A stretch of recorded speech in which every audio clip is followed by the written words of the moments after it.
Assalamu alaikum. Welcome to video 15 of financial reporting. This is IAS 27 separate financial statement. This is relevant for both FR and SBR students, but normally this is not asked. But if it is asked, you should be able to know how to account for it. This is a very short standard and it is often asked in a group accounting.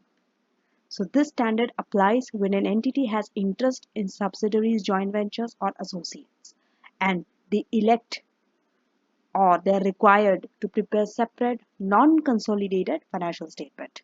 So if a separate financial statements are produced, investments in subsidiaries, associates or joint ventures can be measured at cost at using equity method or in accordance with IFRS 9.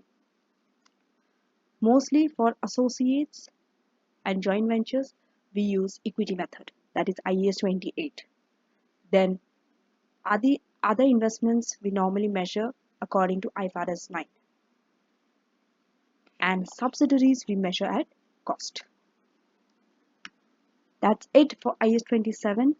There are not much questions that you will get on your revision kit on IAS 27, but I think maybe one or two questions are there where they often ask, apart from consolidated, they ask you to prepare separate financial statement. So make sure that you do those questions because you should know how to prepare separate financial statement along with consolidated.